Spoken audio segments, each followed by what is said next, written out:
Bonjour à tous. Dans ce troisième podcast, il m'était important d'envisager et de parler de la morale. Pourquoi tout devient moral aujourd'hui? Et cette question, en réalité, fait sens avec les deux précédentes. Nous avons parlé dans le premier podcast d'un cas concret de sécession.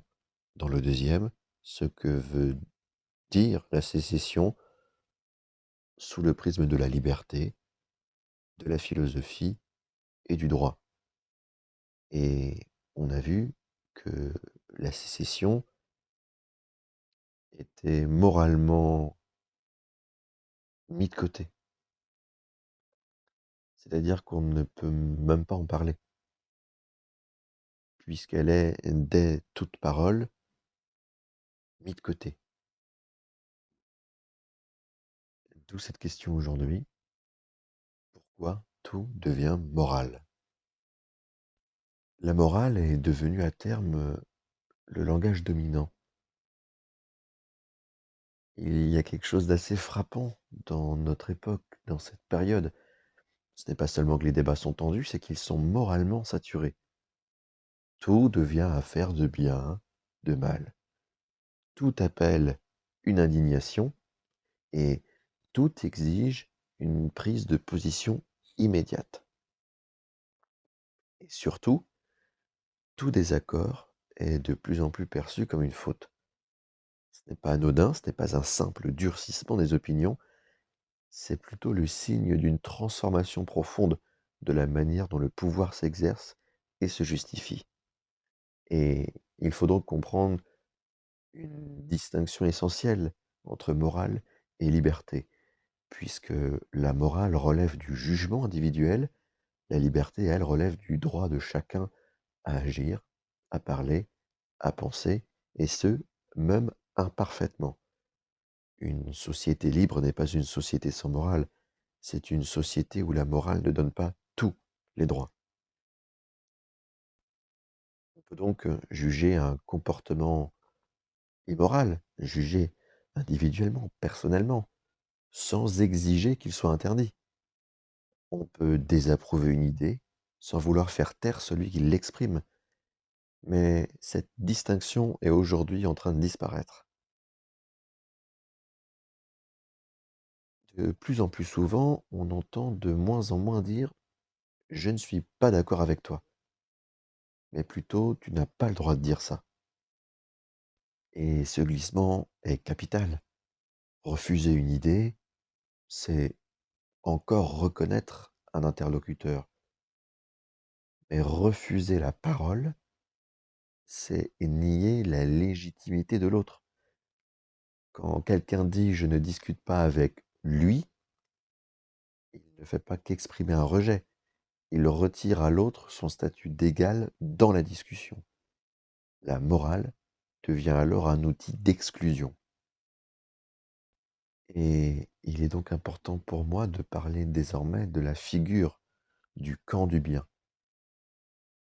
Beaucoup de personnes se rangent du côté du camp du bien, non par adhésion réfléchie à des principes, mais parce que cela procure un bénéfice social immédiat. Être du bon côté permet d'être reconnu, d'être intégré, d'éviter la suspicion et d'accumuler ce que j'appelle un capital de sympathie. Les causes importent parfois moins que l'image qu'elles renvoient. Elles deviennent des signaux. La morale fonctionne alors comme un badge social. Le danger n'est pas la générosité sincère. Le danger, ce sont les consciences sans principe structurant. Quand on ne sait pas clairement ce qui limite la contrainte, on se contente de suivre la morale dominante du moment. Or, l'histoire montre une chose simple. Le contenu du bien change, mais les mécanismes restent. Ceux qui disent aujourd'hui: «Nous devons apprendre du passé et de l'histoire, plus jamais ça», sont souvent incapables de reconnaître les processus mêmes qui rendent les dérives possibles. Ils combattent des symboles passés, mais pas les logiques présentes. Nous avons par exemple vu des scènes profondément révélatrices, de gens se réjouissant publiquement de la mort ou de la chute d'une personne, non pas pour un crime précis, mais parce qu'elle était jugée moralement indigne. Récemment, nous avons pu voir, Brigitte Bardot, où sa mort a été discréditée un peu partout, médiatiquement, mais surtout moralement, car jugée indigne, car elle a eu probablement et possiblement des propos dits racistes ou misogynes ou que sais-je. À partir du moment où quelqu'un est réduit à une incarnation du mal, sa disparition devient acceptable. Et c'est toujours ainsi que la déshumanisation commence. Jamais par la haine brute, toujours par la certitude morale. Maintenant, il est important de parler clairement de l'État, car contrairement à une idée répandue, l'État n'est pas affaibli par la moralisation. Il en est le principal bénéficiaire, parce que la morale prépare les esprits à accepter la contrainte. Et elle crée un climat dans lequel intervenir devient non seulement légitime, mais surtout nécessaire. On ne contraint plus pour gouverner, on contraint pour protéger, pour sauver, pour prévenir. La morale devient alors la préface psychologique de la loi. Là où l'autorité directe provoque la résistance, la morale produit l'adhésion. On ne dit plus vous devez obéir, on dit vous êtes irresponsable si vous ne le faites pas. La contrainte devient donc intérieure. Chacun devient le gardien de sa propre conformité. C'est en réalité une forme de pouvoir extrêmement efficace, parce qu'elle n'a presque plus besoin d'être visible. Il y a également un autre glissement décisif. Avant, une idée était jugée fausse ou vraie. Aujourd'hui, on ne cherche même plus la vérité. Elle est de prime abord jugée dangereuse. Une idée fausse appelle une critique. En revanche, une idée dangereuse appelle une neutralisation. Mais qu'est-ce qui est dangereux et qui décide de ce qui est dangereux? Encore une fois, toujours ceux qui occupent la position morale dominante.